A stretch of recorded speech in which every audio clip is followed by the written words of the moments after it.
የኔ ማሮች የኔ ፍቅሮች የኔ ቅኖች ሰብስክራይብ አድርጉ፣ ላይክ አድርጉ፣ ኮሜንት አስተያየታችሁን አስቀምጡ። ውድድድድድ ነው ማድረጋችሁ። ላይክ እንዳትረሱ። ውድ ቤተሰቦቼ እንዴት ናችሁልኝ? ደህና ናችሁ ወይ? እኔ ያለሁኝ እግዚአብሔር ይመስገን። እንግዲህ ዛሬ በትንሱና ባላዛር አልመጣሁም።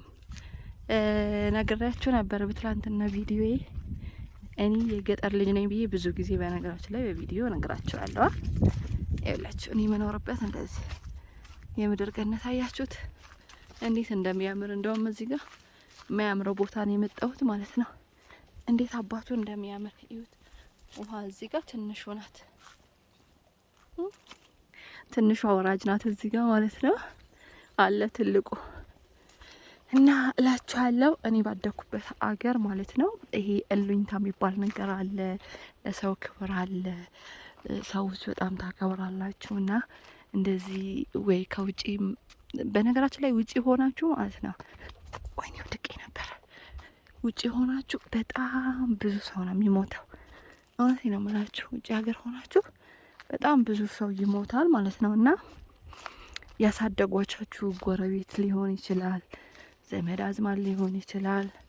ያው አንዳንዱ ቤተሰብም ያጣል። እግዚአብሔር ይመስገን። እኔ እግዚአብሔር በእንደዚህ አይነት ነገር እንዳትፈትነኝ ብዬ ሁሌ ለምነው ነበረ። በተለይ እናት አባታችን ማለት ነው። እና በጣም እግዚአብሔርን እለምነው ነበረ። ብቻ እኔ እግዚአብሔር አምላክ በእናት አባቴ እንዳይፈትነኝ እል ነበረ ማለት ነው። ምክንያቱም መቋቋም ማትችሉት እነሱ ናቸው በስደት ሀገር ማለት ነው።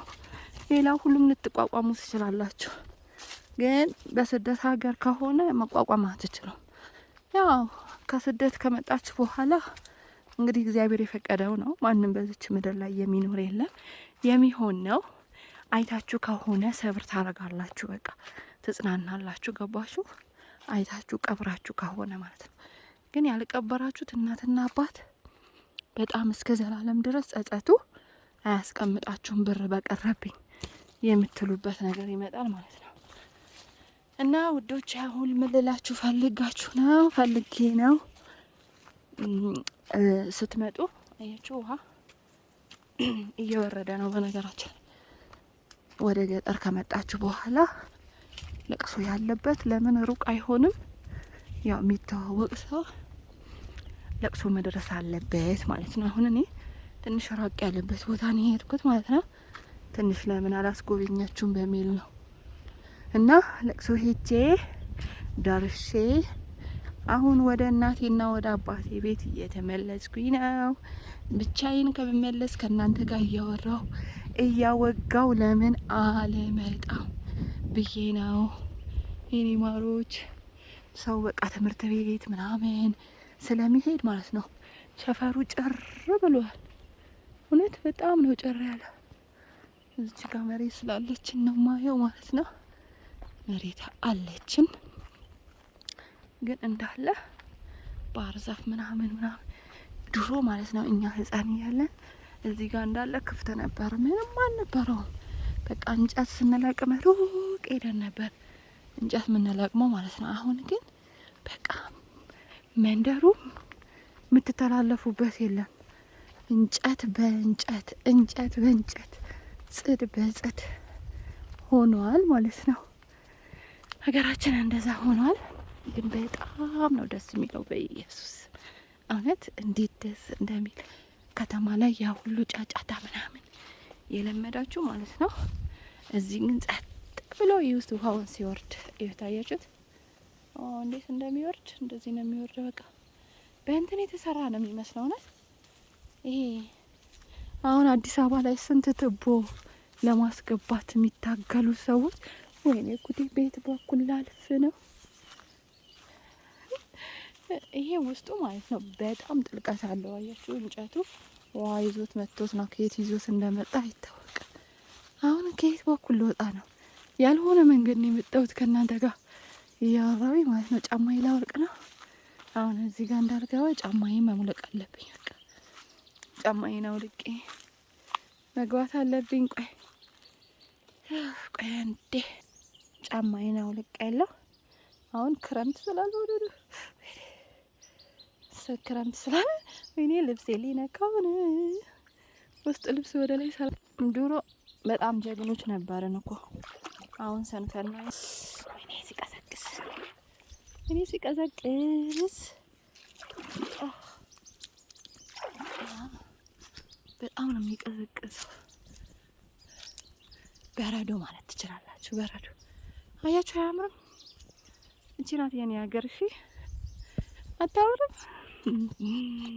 በቃ ብተኙበት፣ ብታነጥፉበት፣ እዚሁ ብታድሩ ምን ብትሉ ሽታ የለ፣ ግም የለ፣ መግማማት የለ፣ መግማት የለ። ወይ ተመስገን የዚህ ሀገር ተወላጅ ስላረከኝ እግዚአብሔር አመሰግንሃለሁ። ያ ሁሉም በነገራችን ላይ የራሱ የሆነ ነገር ሁሉም ይወዳል ማለት ነው። እዚህ ጋር ቆይ ላሳያችሁ። ልጅ እያለን እዚህ ጋር ከዚች ጋር እላይ ጀምራችሁ እስከታች ድረስ እንጨት ለመልቀም ነው የነበረ ማለት ነውና እዚች ጋር ጦስኛለች። ቆይ ጦስኛለች እና ልጅ እያለን ይሸተን ነበር። እግዚአብሔርን ይኸው አሁንም አለ። ይኸው ውዶቼ አሁንም አለ። ይህ በማርያም አሁን ይሄ ጦስኝ ነው። እሺ ጦስኝ ማለት ነው ይሄ ማለት ነው። እኔ ድሮ አናቀውም፣ እኔ ምን እንደሆነ አናቀውም ማለት ነው። እና ዝም ብሎ ይሸተናል፣ ሽታው ደስ ይለናል። ዝም ብሎ ይሸተን ነበረ ማለት ነው። ግን አረብ ሀገር ከሄድኩኝ በኋላ አሁንም ይሄ ላሳያችሁ። ይሄ አሁን አረብ ሀገር ቅመም ነው የምንጠቀምበታለን። ይሄ ማለት ነው አያችሁት? የአረብ ሀገር ቅመም ይኸውላችሁ እኛ ጋር ከዛ ማለት ነው እዛ ሰዎቼ ለቅመም አያችሁ። አሁን ግን እንደ ድሮ የለም። ድሮ በጣም ብዙ ነበር። ይኸው እዚች ጋር እንትን እያለ ነው ድሮ ማለት ነው። በጣም ብዙ ነበረ ማለት ነው። ከዛ ዝም ብለን እዚህ ጋር ከጓደኞቼ ጋር እየተጫወትን በቃ ይሸተን ነበር። ምድሩ በጣም ይሸተን ነበር። በዛን ሰዓት ግን ሽታው በጣም ነበር የሚያስጠላል ማለት ነው። እውነቴን ነው የምላችሁ። በጣም ወይኔ እዚህ ጋር የሚገማ ነገር አለ እንል ነበረ ማለት ነው። አረብ ሀገር እሄደላችኋለሁ። ለካ እንዳለ ቅመም ናቸው። እውነት ቅመም አሁን እዚህ ጋር ተዘርቶ ምናምን አይደለም፣ ዝም ብሎ ነው የሚበቅለው ማለት ነው። ዝም ብሎ አያምርም?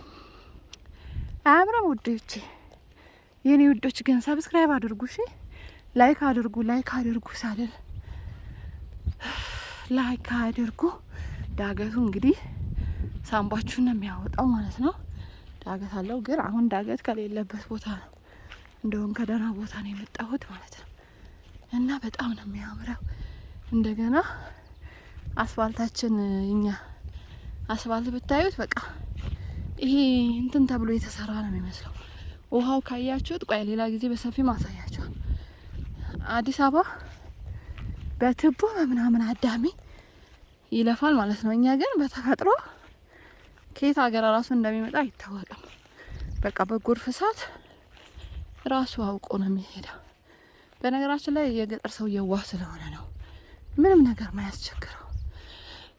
ደከመኝ። ተንኮል የለበት ምን የለበት። እንደውም አሁን እየተበላሸ ነው። እሱም አረብ ሀገር እየሄድን ልጆች ማለት ነው አዋቂ እየመሰልን ያልሆነ ነገር ለቤተሰቦቻችን እየመከረን ማለት ነው። ድሮኛ ጋር ሙስሊም ክርስቲያን የሚባል ነገር አልነበረም እና በቃ የምትለያዩ ስጋ ቤታችሁ ሲገባ ነው። በመስቀል ሰዓት እኛ ጋም ስጋ ሲገባ ሙስሊም ጓደኛ ካለችኝ የዛኔ በቃ ለአንድ ቀን ለሁለት ቀን ቤት ላልመጣ ትችላለች ስለሚለካከፍ ስለሚሉ ማለት ነው። እኛም እንደዛው። አሁን ግን ብታዩ ማለት ነው ወይኔ እኔ እንጃ። ግን አረብ ሀገር ያላችሁ እህቶቼ እውነት ጥሩ የሰራችሁ እየመሰላችሁ ማለት ነው ለቤተሰቦቻችሁ ይሄ አውቀናል ብላችሁ ያልሆነ ነገር የምትመክሩ ብታርፉ ይሻላችኋል። እውነት አሁን የድሮ አይነት እንትን የለም። በቃ ዝም ብዬ ሳይ ማለት ነው ለመኖር ግን እንደ ድሮ አይደለም እውነት ለመናገር እና ይሄ የማግለል ነገር በቃ እንደ ድሮ እህታዊነት ወንድማዊነት እንትን የለም እንደ ድሮ ማለት ነው። ይህም ደግሞ ማን ነው አረብ ሀገር የሄደች ሴት ያወቀች እየመሰላት በቃ እኛ ከመጣን ነው በነገራችን ላይ በረከት የጠፋው፣ ጦርነት ያለው፣ ሰው ሰላም ያጣው። እውነት ነው የምላችሁ። እኛ አሁን በተንኮል ስለምናድግም ይሆን አላውቅም ስላችሁ ቤተሰቦቻችን በቅንነት ነው። አያችሁ ቅመሙ እዚህ ጋር አለ። ይህን ቅመም እንግዲህ ምግብ ምሰሩ ቤተሰቦቼ ታውቁታላችሁ ያስባለሁ። እኔ ምግብ ስለምሰራ ስለነበረ ማለት ነው። እና የኔ ማሮች ዳገቱ ማለት ነው በጣም ነው የሚያደክመው፣ በጣም ማለት ነው። እና ላይክ አድርጉ፣ ሰብስክራይብ አድርጉ። ወዳችኋለሁ። በሌላ እስከምመጣ ሰላማችሁ ብዝት ይበልልኝ የኔ ፍቅሮች።